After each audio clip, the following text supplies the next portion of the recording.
பட்டபாடு. திருச்சியிலேருந்து சேலம் பஸ் ஏறினேன். ஏறி 3 பேர் சீட்டில் 3 சீட்டுக்கு முன்னாடி சன்ன ஓரமாக போய் உட்காந்தேன். பஸ் ஸ்டாண்டை விட்டுத்தான் வெளியில் வந்துச்சு. ஒருத்தன் ஒடியாந்து என் பக்கத்தில் உட்காந்தான். பட்டையெல்லாம் போட்டிருந்தான். வெளிப்பட்டை மட்டும் இல்லை, உள்பட்டையும் போட்டிருந்துருப்பான் போல, எனக்கு தெரியலை. பஸ் எங்கே போகுதுன்னு கேட்டான்.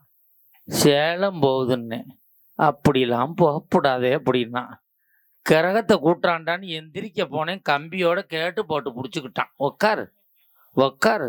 நான் சன்னல்லே சாஞ்சிட்டேன். என்னென்ன ஊர் வரும்னு கேட்டான். திருச்சி, முசிறி, தொட்டியன், நாமக்கல், சேலம்னு. அப்படிலாம் வரக்கூடாதுன்னா. எந்திரிக்க போனோம்னா வாந்தி எடுக்கிற மாதிரியே வாயை என் வாய்க்கிட்டே கொண்டு வரான். எடுத்துன்னு தொலைய மாட்டான். உப்புங்கிறான். உட்காந்துக்கிறான். இப்படியே இருந்தேன். அண்ணே அப்படின்னா. என்னண்ணே? தம்பி அப்படின்னா மறுபடி. ஆமாண்ணேன்னே. இந்த சேலம் ரொம்ப நாளாக அந்த இடத்துல இருக்கு. நாமக்கல் ரொம்ப நாளாக அந்த இடத்துல இருக்கு. சேலத்தை தூக்கி நாமக்கல்ல வைக்கணும், நாமக்கல்ல தூக்கி திருச்சியில் வைக்கணும். என்ன சொல்கிறாயின்னா? முடியாதுன்னா வாந்திய வாயில் விட்டுருவான். அப்படியே செய்வோம்னே அப்படின்னே. நாங்கள் பேசினதை பின்னாடி 2 பேரும் கேட்டுக்கிட்டு இருக்காங்க.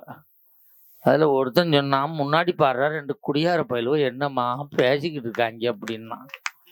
அதில் இன்னொருத்தன் சொன்னான், இவன் கொஞ்சமாக தான் ஏற்றிருப்பான் போல இருக்கு.